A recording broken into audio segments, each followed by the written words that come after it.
정청래 후보의 대형 호재가 떴습니다. 노무현 대통령을 당선시킨 1등 공신이 합류했는데 구독, 좋아요 꾹 눌러주시고 끝까지 시청 부탁드립니다. 먼저 최근 커뮤니티에 화제가 된 어떤 노사모 회원분의 글입니다. 권력에 줄선 국회의원, 지방의회 배지들이 당원 명부를 이용해서 대놓고 단체 문자와 전화로 불법 선거운동을 하고 있습니다. 민주당 선관위는 수많은 녹취와 사진들이 올라오는데 외면하고 있습니다. 이것은 원칙과 상식을 정면으로 위반하는 반칙과 특권입니다. 우리 노사모는 권력에 줄선 정치인들을 이기고 2002년 노무현 대통령을 당선시킨 역전의 용사들입니다. 지금 노사모 동지 정청래를 지켜줄 수 있는 무기는 민주당을 지키고자 하는 민주당 당원들과 우리 노사모뿐입니다. 2002년 우리 노사모와 노무현을 믿고 따뜻한 지지를 보내준 국민들에게 노무현 대통령 탄핵 당시 함께 촛불 들고 거리로 나선 국민들에게 노무현 대통령 서거 이후 눈물로 슬픔을 함께했던 국민들에게 우리가 노사모라는 이름으로 그 국민들에게 보답할 수 있는 마지막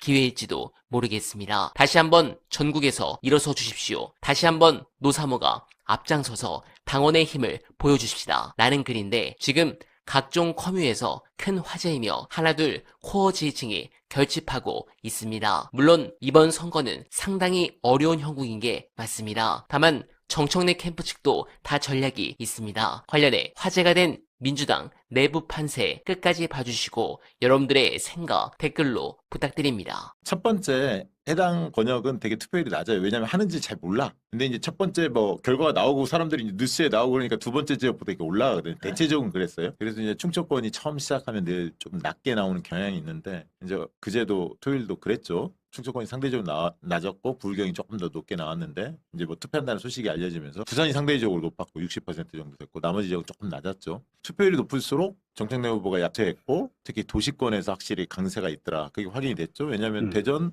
세종, 부산에서 격차를 많이 벌렸거든요. 네. 그다음에 이제 경남이었고 물론 울산은 이제 김상욱 의원이나 이 김상욱 시장 이쪽이 또 소영기 김민석 지지하니까 그런 영향도 약간 있다고 보여져요. 어쨌든 대체적으로 보면 도시권 그리고 투표율이 높으면 정청래 후보가 우세했다. 요건 이제 하나 설명할 수 있는 내용인 것 같고요. 근데 지금 저는 어떤 느낌이 들었냐면 솔직히 개인적으로는 2018년 경기도지사 선거가 생각났어요. 사실은 난 딱 보면서 그때 여러분 기억하실지 모르겠지만 경기도지사 선거에 이재명 후보하고 전해철 후보가 맞붙었거든요. 흔히 말하는 조직대 능력, 조직대 바람이라고 이야기를 했어요. 그러니까 조직은 전해철. 왜냐하면 모든 국회의원들, 시도의원 이런 사람들이 문재인 정부의 황태자였기 때문에 전해철로 다 완전히 몰빵했죠.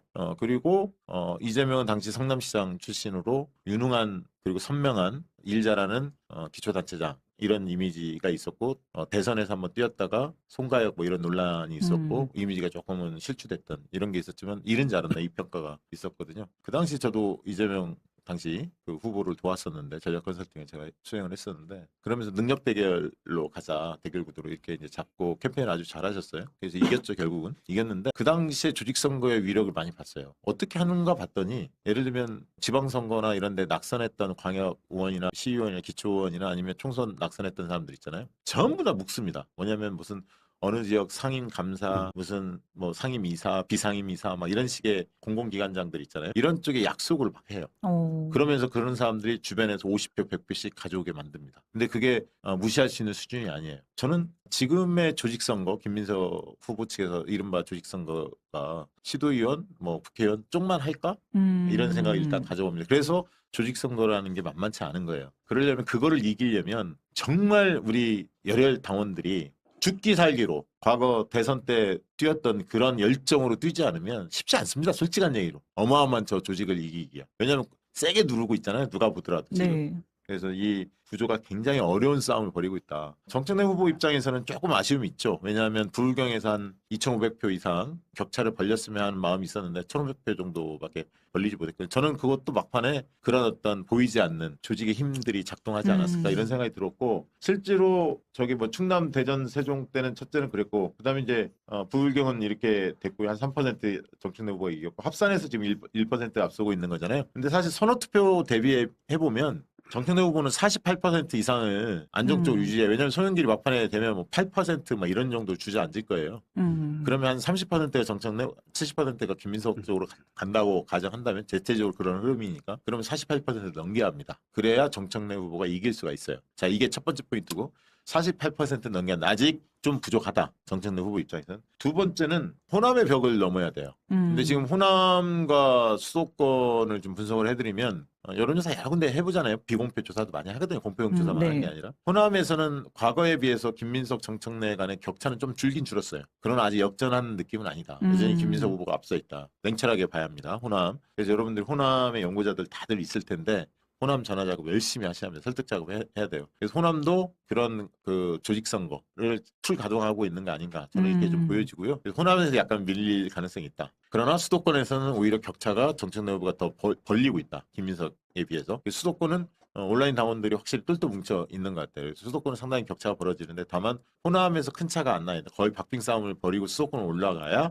정청래 후보가 승기를 잡을 수 있다. 이렇게 좀 보여주고요. 그 다음에 이번 주에 하는 제주와 인천 그리고 강원과 대구 경북 있지 않습니까? 제주는 조금 정청래 후보가 앞선다는 이야기가 조금 더 많고요. 인천도 바닥에서는 정청래 후보가 조금 앞선다는 이야기가 많아요. 위 분위기는 뭐 배치들이나 이런 거는 김민석 후보 쪽이 많지만 밑바닥은 정청래 세다. 그래서 이제 인천에서 이기는 게 굉장히 중요합니다. 왜냐하면 도시죠. 그리고 그 당원 숫자도 제일 많습니다. 이번 그 하는 지역들 중에서 5만 8천 명 정도 되네요. 제일 많고 김민석 후보가 박찬대 뭐 이렇게 가까우니까 송영길도 있고 하니까 인천은 정청래 밀리지 않을까 이렇게 선입견들이 있거든요. 만약 거기서 이긴다면 굉장히 이게 반향이 크겠죠. 고무적이죠. 인천이 굉장히 중요하다. 근데 내일부터 투표 들어가거든요. 인천, 네. 제주가. 그리고 이제 강원, 대구, 경북인데 제주도 4만 4천 명이고 강원도 4만 5천 명인데 대구, 경북은 조금 적어요. 대구는 1만 4천 명, 경북은 1만 5천 명 정도 하는데 근데 이제 강원은 거의 박빙인데 김민석 후보가 좀 더 유리하지 않을까? 박빙 우세 뭐 이렇게 점치는 분들이 많고 대구, 경북도 김민석 후보가 조금 더 앞선다는 그런 평가가 있어요. 근데 이번 주 전체적으로 보면 거의 박빙 선거가 예상이 됩니다. 그러면 거의